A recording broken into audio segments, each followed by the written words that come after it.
doing? I'm Michael Kolshak. I interned at Diastole Farms in Concord, Georgia over the summer. Diastole Farms at one time was the #1. They had the #1 Simmental herd in North America on their property. It was a huge, cattle farm, and the past years they've gotten away from that. They got out of the registered Simmental, got into commercial cattle.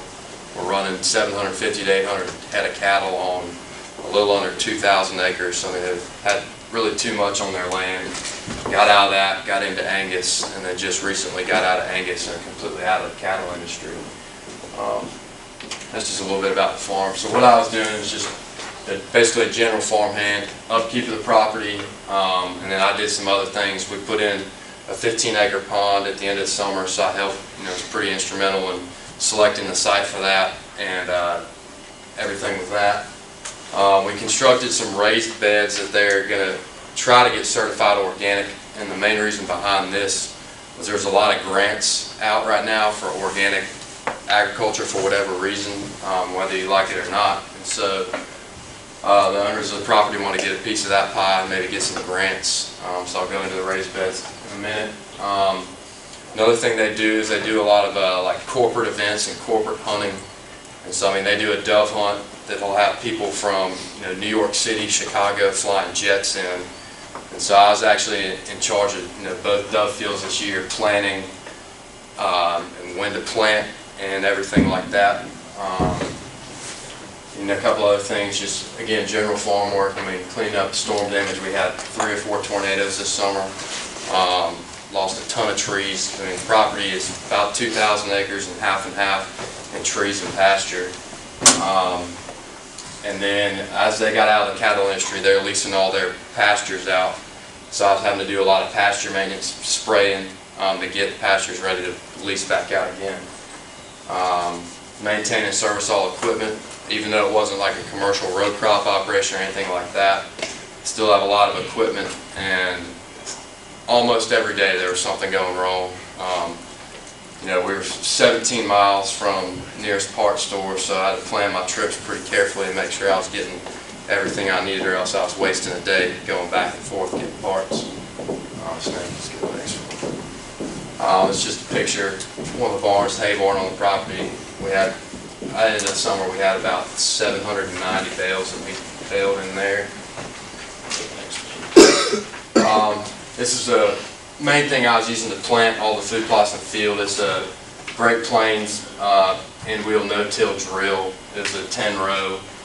I hadn't really used one of those before this summer, so I got acquainted with that pretty well. I went and found the manual for that online and just started reading everything I could, and it turned out pretty well. One thing you'll learn, I believe it's in AgMech 206, is you'll do a sprayer calibration. So I kind of drew upon some knowledge from that and did a calibration on this. What I did is I lifted one side of it up, and it's a wheel-driven implement. So it's a chain drive going off the wheel, and that's how it works. And so I shut all of the seed cups off except for one. Let it drain into a bucket. After I turned, there's an acre meter, turned 1 acre on there. And so I knew, say I was planting brown top millet, I knew I wanted to drill 18 pounds to the acre. And so I turned off 1 acre on the wheel on 1 row and got around 2 pounds, and multiply that by 10. I know my calibration is correct. I'm planting about 20 pounds to the acre. Next slide. Another piece of equipment, John Deere 317 skid steer. I'm sure many of y'all run skid steers. I use that almost every day for something. It was instrumental when we were constructing those raised beds. I don't know how we would have done it without that.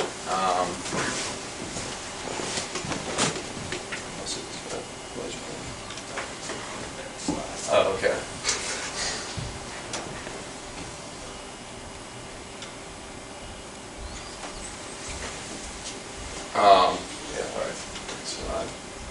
And we fertilized a lot of the pastures and fertilized everything we planted with chicken litter. That was a really fun job in July, about 95 degrees in a spreader truck that the heat was actually stuck to full blast, because otherwise the truck would overheat. So that was probably my least favorite part of the summer. And that was about a week-long period. I mean, you use the operator for a radiator? Yeah, exactly. They've got about 1,000 acres of pasture, and so I mean it takes a long time to fertilize them. I don't know how many tons. I mean we had brought in there. I think around 50 or 60. I mean so that was my least favorite job. If y'all get the opportunity, I wouldn't recommend spreading chicken litter for a living. But that's why we do internships like this, so you know before you're going to school. This is just us bringing some of this wood out to construct these raised beds. And so what we actually did is, I mean, you could have went out and bought wood to do it, but the owner of the property wanted to harvest cedar off of the property to construct these raised beds. So we were going all through the woods everywhere, cutting down this cedar. It's quite a project, getting it from one side of the property to the other. And that was, a lot of chainsaw work and a lot of work in general, getting just these poles ready for the beds. That was one stretch I planted in sunflowers, and then we had some corn here in the middle, and then some millet, and this was again for the bird field. And then down there we had millet on that far side. This is doing the raised beds. More millet. I get the ones of the beds. Okay, so this is where I'm putting my information I've learned in ag mech to use. I was using this 12-foot harrow, and the ground was so hard it really wasn't doing anything. So we had like an 800-pound counterweight from a bulldozer sitting there. So what I did is I put 2 fence posts across, thick posts, and then put the counterweight on the back of the harrow and used binders and chains to hold it on there, and it actually ended up working pretty well. So I knew Kendall would be proud of that one, so I put it in here. This is the mower we had, is John Deere CX-15. I actually had to change the blades on it over the summer, and that was a huge task. Used that day in and day out. So here's the beds as we're moving along, and how we actually did these is there's rebar. I had a generator and a big drill and was drilling through these, and there's rebar going through every so often into the ground. And so then the next step from here is we lined all these with shade cloth to prevent weeds from coming through, and then filled them with a mixture of compost and potash.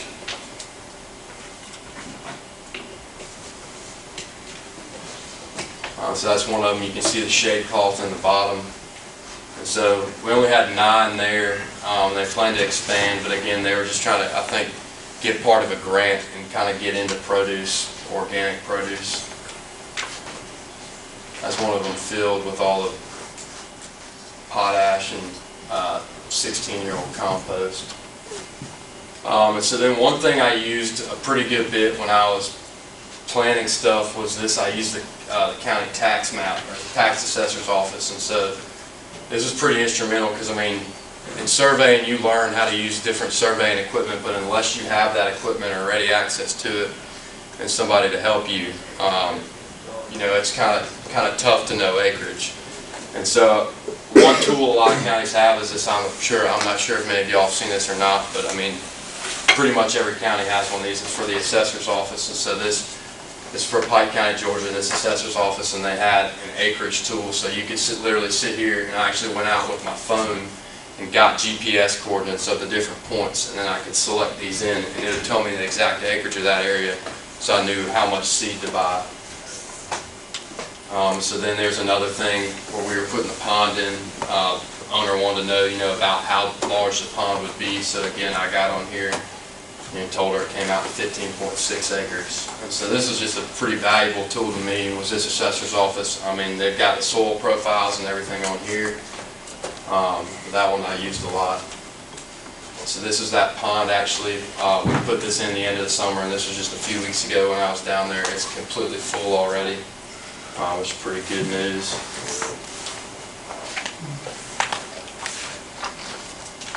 So This was, that was our bird field back in September, the morning of the shoot. We had 42 hunters, like I said, from as far away as Chicago, New York City, and that's a huge source of income for them. They charge, it's $500 a gun for the day, but I mean, it's usually a really, really good hunt.